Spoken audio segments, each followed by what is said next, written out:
El Señor esté con vosotros. Y con tu espíritu. Lectura del Santo Evangelio según San Lucas. Gloria a ti, Señor. En aquel tiempo Jesús fue a Nazaret, donde se había criado, entró en la sinagoga como era su costumbre los sábados, y se puso en pie para hacer la lectura. Le entregaron el rollo del profeta Isaías, y desenrollándolo encontró el pasaje donde estaba escrito: El Espíritu del Señor está sobre mí, porque Él me ha ungido. Me ha enviado a evangelizar a los pobres y a proclamar a los cautivos la libertad, a los ciegos la vista, a poner en libertad a los oprimidos y proclamar el año de gracia del Señor. Y enrollando el rollo, devolviéndolo al que lo ayudaba, se sentó. Toda la sinagoga tenía los ojos clavados en él, y él comenzó a decirles: Hoy se ha cumplido esta escritura que acabáis de oír. Y todos le expresaban su aprobación y se admiraban de las palabras de gracia que salían de su boca, y decían: ¿No es este el hijo de José? Pero Jesús les dijo: Sin duda me diréis aquel refrán médico: cúrate a ti mismo. Haz también aquí en tu pueblo lo que hemos oído que has hecho en Cafarnaúm. Y añadió: En verdad os digo que ningún profeta es aceptado en su pueblo. Puedo aseguraros que en Israel había muchas viudas en los días de Elías, cuando estuvo cerrado el cielo 3 años y 6 meses, y hubo una gran hambre en todo el país. Sin embargo, a ninguna de ellas fue enviado Elías, sino a una viuda de Sarepta en territorio de Sidón. Y muchos leprosos había en Israel en tiempos del profeta Eliseo. Sin embargo, ninguno de ellos fue curado, sino Naamán el sirio. Al oír esto, todos en la sinagoga se pusieron furiosos, y levantándose lo echaron fuera del pueblo y lo llevaron hasta un precipicio del monte, sobre el que estaba edificado su pueblo, con intención de despeñarlo. Pero Jesús se abrió paso entre ellos y seguía su camino. Palabra del Señor. Gloria a ti, Señor Jesús.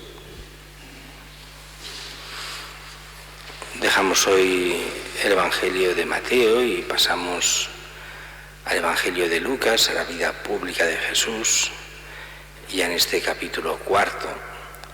Y empezamos por lo que es esta visita de Jesús a su pueblo no natal, porque nació en Belén, pero sí donde creció, que es en Nazaret. Y aunque aquí los especialistas nos dirán que el evangelista lo que hace es juntar 2 visitas, al menos 2 visitas que hizo a Nazaret, pero a nosotros nos importa poco. Nos va bien el Evangelio tal como está, tanto si era una sola visita como si fueran 2. El caso es que Jesús va a Nazaret, va a la sinagoga. Recordemos que ya tiene 30 años, no que tuviese 30, sino que ya tiene 30, en el sentido de que puede predicar. Los maestros en Israel tenían que tener esos 30 años, si no, no podían ser maestros en Israel. Pero que tuviera 30 es como aquí en España para el carnet de conducir. Uno cuando se presenta para el carnet le preguntan: ¿tienes 18 años? Y dice sí, no importa si tiene 20 o 25. Lo que ha de tener es al menos 18. Pues aquí es lo mismo.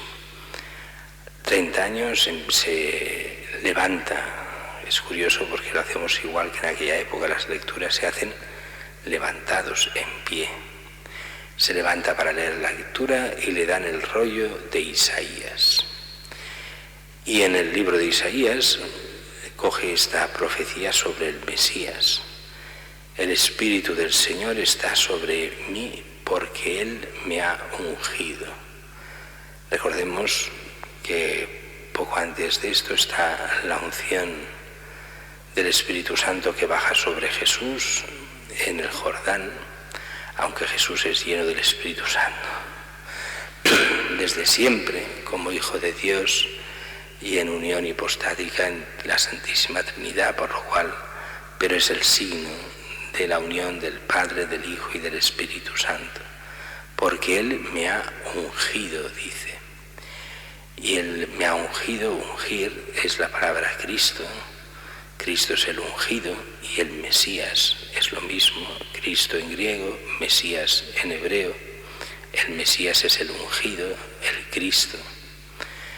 Él me ha ungido, o sea, me ha hecho Mesías. Me ha enviado a evangelizar a los pobres, a proclamar a los cautivos la libertad, a los ciegos la vista, a poner en libertad a los oprimidos, a proclamar el año de gracia del Señor. Y dice que enrollando el rollo, devolviéndolo al que lo ayudaba, se sentó. Y aquí viene también toda la tradición del que es auténtico maestro, hace la homilía sentado, como los obispos. Aquí está la diferencia entre los obispos y los sacerdotes, que los sacerdotes hacen la homilía de pie, porque no son los auténticos maestros. El maestro ha de ser el obispo, como representante y sucesor de los apóstoles, que predica sentado, y los apóstoles representan a Cristo.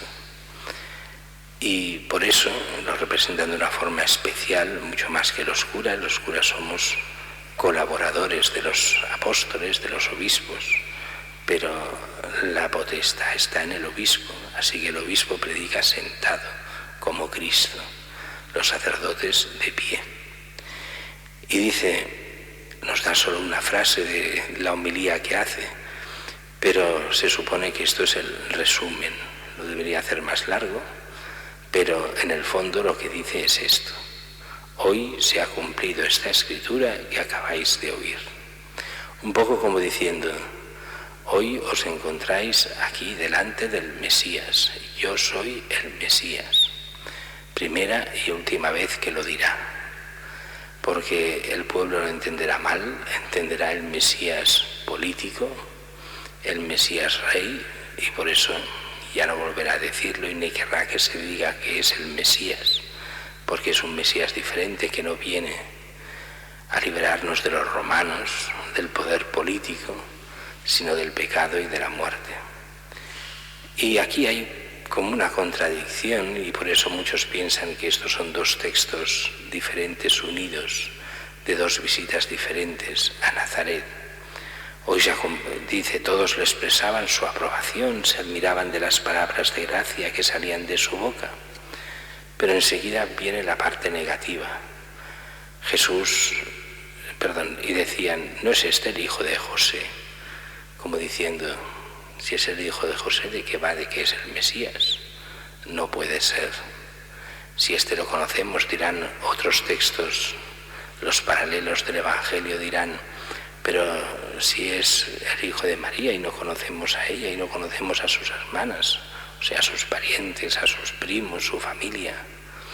Y dice que se escandalizaban de él. Y Jesús dice, sin duda me diréis aquel refrán, médico, cúrate a ti mismo. Haz también aquí en tu pueblo lo que hemos oído que has hecho en Cafarnaúm. O sea, lo típico de los judíos. Así pues demuéstralo con milagros. Venga, signos que nos demuestren que tú realmente vienes de Dios. No queremos fe, lo que queremos es ver.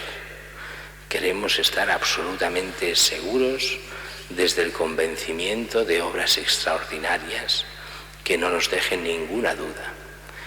Y entonces Jesús les tacha la poca fe. En verdad os digo, ningún profeta es aceptado en su pueblo. Y así nos pone estos dos ejemplos, el de Elías y aquella mujer, aquella viuda de Sarepta, en la cual hay los milagros de Elías, y con Eliseo, aquel ministro Naamán el sirio, curado de la lepra. En los momentos difíciles, a los que se hacen los favores y los que creen son extranjeros, son los de fuera. Aquí ya hay desde el principio del Evangelio como una profecía. El Evangelio se abrirá en el fondo a todos los hombres y nosotros somos los extranjeros, como Naamán el sirio, como la viuda de Sarepta, que creemos en el Señor y así lo hemos de hacer. Y dice que se ponen furiosos con él, intentan matarlo, despeñarlo desde un monte y él se abre camino.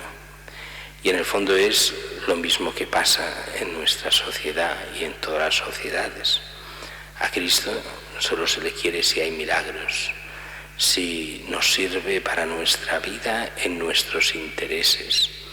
Pero creerle a Él, seguirle a Él, eso solo lo hacen los fieles, y a nosotros se nos pide ser fieles a Él, aunque el mundo lo rechace, aunque el mundo no le interese, porque no sigue los intereses del mundo.